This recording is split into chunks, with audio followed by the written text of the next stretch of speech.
নির্বাচন সফল করতে আমরা পুরোপুরি প্রস্তুত, বললেন প্রধান উপদেষ্টা।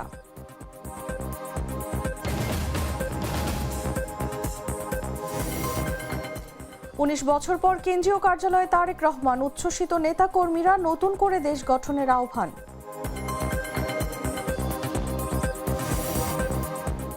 ঢাকা 17 আসনে তারেক রহমানের মনোনয়নপত্র জমা। খালেদা জিয়ার দিনাজপুর 3 সদর আসনে মনোনয়নপত্র নিলেন বিএনপি নেতা।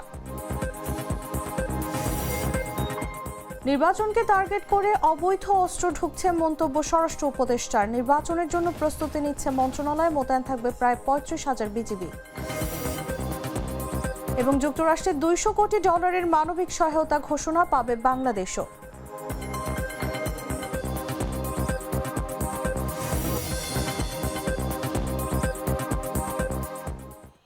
এতক্ষণ শুনছিলেন সংবাদ শিরোনাম। দর্শক, আমন্ত্রণ সন্ধ্যা 7টা নিউজে, সাথে আছি আমি তাসলিমা তিথি। তার চকলেটে একাকার হয়ে ওঠা প্রাণ লেয়ার সম্পর্কের মিষ্টি ম্যাজিক। চলে যাচ্ছি পুরো খবরে। স্বাধীন, সুষ্ঠু ও শান্তিপূর্ণ নির্বাচন আয়োজনে সরকার প্রতিশ্রুতিবদ্ধ বলে জানিয়েছেন প্রধান উপদেষ্টা অধ্যাপক মোহাম্মদ ইউনূস। তিনি বলেন, সংসদ নির্বাচন ও গণভোট সফল করতে সব ধরনের প্রস্তুতি সম্পন্ন করা হয়েছে, আমরা পুরোপুরি প্রস্তুত। সোমবার রাষ্ট্রীয় অতিথি ভবন যমুনায় বাংলাদেশে নিযুক্ত যুক্তরাষ্ট্রের charge d' affaires Tracey Ann জ্যাকবসনের সঙ্গে তার বিদায়ী সৌজন্য সাক্ষাৎকালে প্রধান উপদেষ্টা এসব কথা বলেন। সাক্ষাৎকালে আসন্ন ফেব্রুয়ারি মাসের জাতীয় সংসদ নির্বাচন ও গণভোট, পাশাপাশি বাণিজ্য, বেসামরিক বিমান চলাচল, অন্তর্বর্তী সরকারের গৃহীত শ্রম সংস্কার এবং দুই দেশের সামগ্রিক দ্বিপক্ষীয় সম্পর্ক নিয়ে আলোচনা হয়। 1 বছরব্যাপী দায়িত্ব পালন শেষে দেশে ফেরার প্রাক্কালে রাষ্ট্রদূত জ্যাকবসন গত 17 মাসে প্রধান উপদেষ্টার নেতৃত্বের প্রশংসা করেন এবং ফেব্রুয়ারির নির্বাচন আয়োজনের ক্ষেত্রে মার্কিন সরকারের সমর্থন পুনর্ব্যক্ত করেন।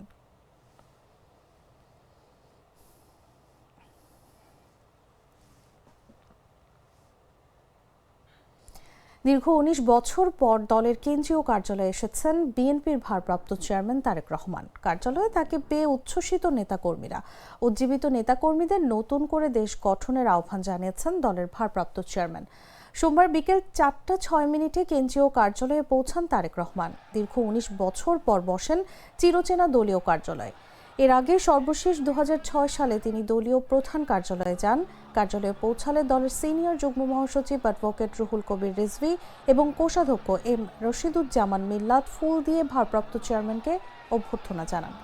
এ সময় বিএনপি চেয়ারপারসনের উপদেষ্টা বীর মুক্তিযোদ্ধা আব্দুস সালাম, যুগ্ম মহাসচিব হাবিবুন নবী খান সোহেল, দলের অঙ্গ ও সহযোগী সংগঠনের কেন্দ্রীয় নেতারা এবং কেন্দ্রীয় কার্যালয়ের কর্মকর্তা কর্মচারীরা উপস্থিত ছিলেন।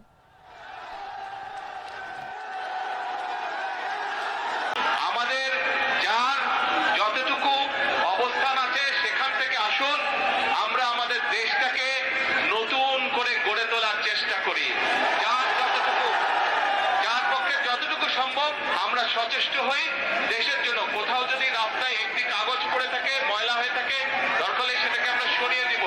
এভাবে ছোট ছোট করে কাজ করার মাধ্যমে আমরা দেশটাকে গড়ে তুলে আসুন। আর এখন আমি সকলকে অনুরোধ করব, দ্রুত আমরা রাস্তাটাকে খালি করে দেই, যাতে সাধারণ মানুষ চলাফেরা করতে পারে। সকলে ভালো থাকবেন, ইনশাল্লাহ। আমার জন্য দোয়া করবেন, দেশনেত্রী খালেদা জিয়ার সুস্থতার জন্য দোয়া করবেন। আল্লাহ হাফেজ। বাংলাদেশ জিন্দাবাদ।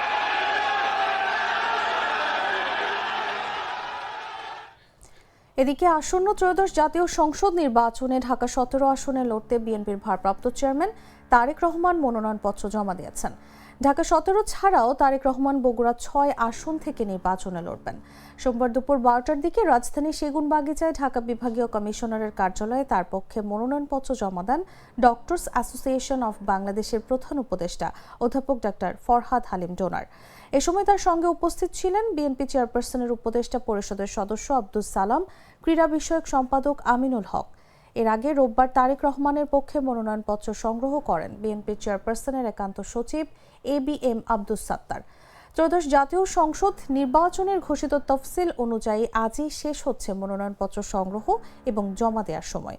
এদিন সকাল 9টা থেকে বিকেল 5টা পর্যন্ত রিটার্নিং কর্মকর্তা এবং সহকারী রিটার্নিং কর্মকর্তার কাছে মনোনয়নপত্র জমা দিতে পারবেন প্রার্থীরা।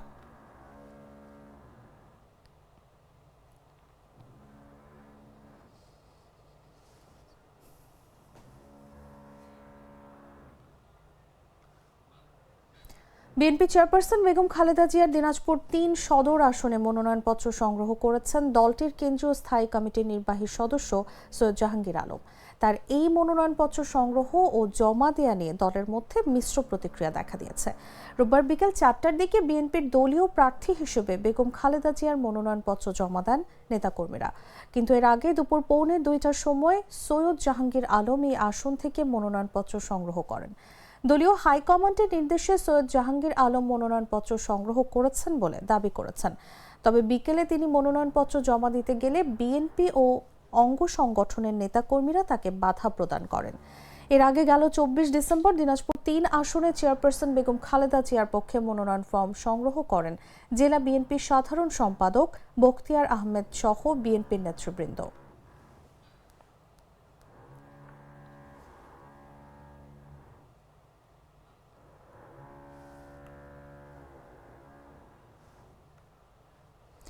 আসন্ন জাতীয় সংসদ নির্বাচনকে টার্গেট করে সীমান্ত দিয়ে দেশে অবৈধ অস্ত্র প্রবেশ করছে বলে স্বীকার করেছেন স্বরাষ্ট্র উপদেষ্টা লেফটেন্যান্ট জেনারেল অবসরপ্রাপ্ত জাহাঙ্গীর আলম চৌধুরী। বলেন, ২-৪টি অস্ত্র ঢুকলেও সেগুলো ধরা হচ্ছে।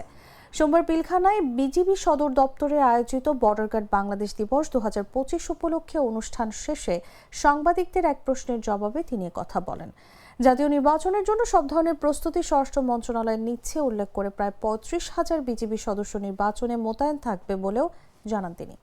জাতীয় নির্বাচনের জন্য সব ধরনের প্রস্তুতি স্বরাষ্ট্র মন্ত্রণালয় নিচ্ছে। বিজিবিও আপনারা দেখছেন জাতীয় নির্বাচনের জন্য তারা সব ধরনের প্রস্তুতি তারা নিচ্ছে। প্রায় ৩৫ এবং প্রায় ৩৫,০০০ সদস্য এই ইলেকশনের সময় নিয়োজিত থাকবে এবং যে ২-৪টা যে অস্ত্রতে ঢুকতেছে না তা না, এবং ঢুকতেছে এবং এগুলি কিন্তু ধরা হচ্ছে। ডেইলি দেখবেন যে ধরা হচ্ছে, এই ১-২টা করে কিন্তু ডেইলি একদিন ৫টা বিদেশি পিস্তলও কিন্তু ধরা হচ্ছে। মানে কোনো রকমের কোথাও ছাড় দেওয়া হচ্ছে না। বাছাইকৃত লাল সরিষার দানা থেকে তৈরি হয় প্রাণ সরিষার তেল, আসল ঝাঁঝে আসল স্বাদে। ঠাকুরগাঁও ১ আসনে মনোনয়নপত্র জমা দিয়েছেন বিএনপি মহাসচিব মির্জা ফখরুল ইসলাম আলমগীর। এ সময় দলীয় মনোনয়ন দেয়ায় তারেক রহমানের প্রতি কৃতজ্ঞতা প্রকাশ করেন তিনি। সোমবার ঠাকুরগাঁও রিটার্নিং কর্মকর্তা ইশরাত জাহানের কাছে মনোনয়নপত্র জমা দেওয়ার পর সাংবাদিকদের প্রশ্নের জবাবে তিনি এমন মন্তব্য করেন। এ সময় ত্রয়োদশ জাতীয় সংসদ নির্বাচনে এই এলাকার জনগণের কাছে তাকে সমর্থনের অনুরোধ জানান মির্জা ফখরুল। এছাড়াও মানুষের কর্মসংস্থানকে সৃষ্টি, কৃষকদের সব সমস্যা সমাধানের প্রতিশ্রুতি দেন তিনি।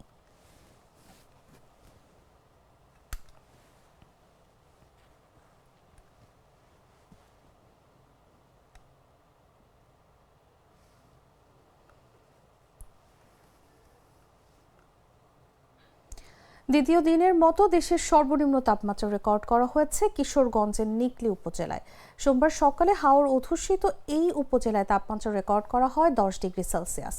রোববার নিকলীতে ৯.৮ ডিগ্রি সেলসিয়াস তাপমাত্রা রেকর্ড করা হয়েছিল। বেলা 11:30টায় আবহাওয়া অধিদপ্তরের ওয়েবসাইটে প্রকাশিত তথ্য অনুযায়ী আজও সারা দেশের মধ্যে নিকলীতেই সর্বনিম্ন তাপমাত্রা রেকর্ড করা হয়।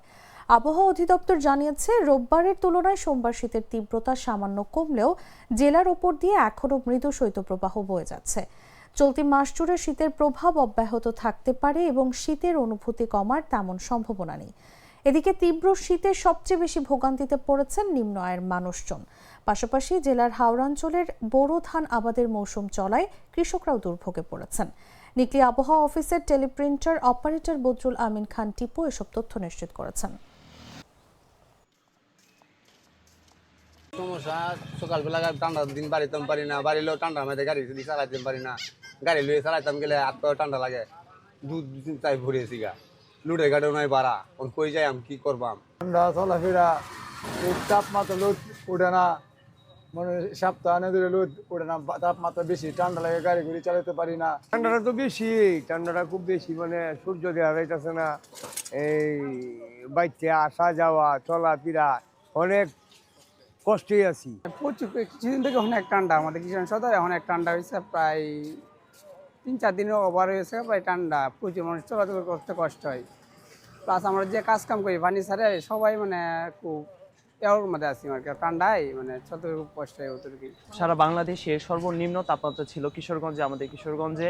আজকেও মনে হচ্ছে যে যে আবহাওয়ার যে অবস্থা এবং কুয়াশা এবং বাতাসের যে অবস্থা, আজকেও মনে হয় কিশোরগঞ্জে সর্বনিম্ন তাপমাত্রায় বিরাজ করছে। একটা ড্রিঙ্কও আমারে দিবা।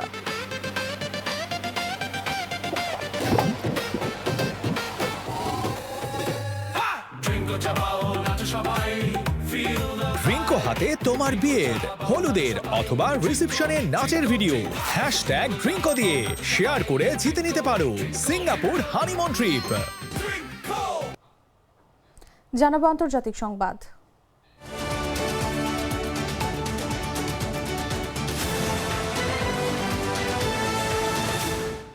জাতিসংঘের মানবিক সহায়তা কার্যক্রমের জন্য 200 কোটি মার্কিন ডলার দেওয়ার ঘোষণা করেছে যুক্তরাষ্ট্র। প্রাথমিকভাবে বাংলাদেশ সহ মোট 17টি দেশ এই সহায়তা পাবে। সোমবার এমন সময় এই ঘোষণা এলো যখন প্রেসিডেন্ট ডোনাল্ড ট্রাম্পের প্রশাসন সামগ্রিকভাবে বিদেশি সহায়তা কমাচ্ছে এবং জাতিসংঘের সংস্থাগুলোকে নতুন আর্থিক বাস্তবতায় খাপ খাওয়াতে সংকুচিত হতে অথবা বিলুপ্ত হতে আহ্বান জানাচ্ছে। ঘোষিত এই অর্থ অতীতের অনেক তুলনায় কম হলেও ট্রাম্প প্রশাসন মনে করে এটি যথেষ্ট উদার সহায়তা এবং এর মাধ্যমে যুক্তরাষ্ট্র বিশ্বের সবচেয়ে বড় মানবিক দাতা হিসেবে নিজের অবস্থান বজায় রাখছে। এই অর্থ একটি সমন্বিত তহবিলের মাধ্যমে বিতরণ করা হবে। এই তহবিল থেকে বিভিন্ন জাতিসংঘ সংস্থা ও অগ্রাধিকার ভিত্তিক খাতে অর্থ বরাদ্দ দেওয়া হবে। জাতিসংঘ ব্যবস্থায় ব্যাপক সংস্কারের জন্য যুক্তরাষ্ট্র যে চাপ দিচ্ছে তার একটি গুরুত্বপূর্ণ অংশ এই নতুন পদ্ধতি। তবে এই ব্যবস্থায় উদ্বেগ প্রকাশ করেছেন মানবিক সহায়তা খাতে কর্মরত অনেকেই। তাদের আশঙ্কা এতে বিভিন্ন কর্মসূচি ও সেবায় বড় ধরনের কাটছাঁট হতে পারে।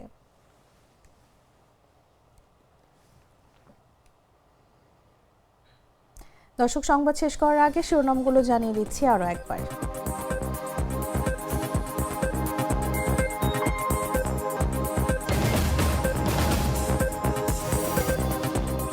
নির্বাচন সফল করতে আমরা পুরোপুরি প্রস্তুত, বললেন প্রধান উপদেষ্টা।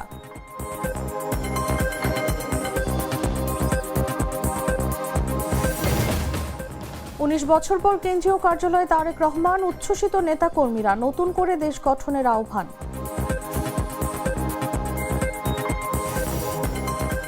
ঢাকা 17 আসনে তারেক রহমানের মনোনয়নপত্র জমা। খালেদা জিয়ার দিনাজপুর 3 সদর আসনে মনোনয়নপত্র নিলেন বিএনপি নেতা। নির্বাচনকে টার্গেট করে অবৈধ অস্ত্র ঢুকছে, মন্তব্য স্বরাষ্ট্র উপদেষ্টার। নির্বাচনের জন্য প্রস্তুতি নিচ্ছে মন্ত্রণালয়, মোতায়েন থাকবে প্রায় 35,000 বিজিবি। এবং যুক্তরাষ্ট্রের 200 কোটি ডলারের মানবিক সহায়তা ঘোষণা পাবে বাংলাদেশও।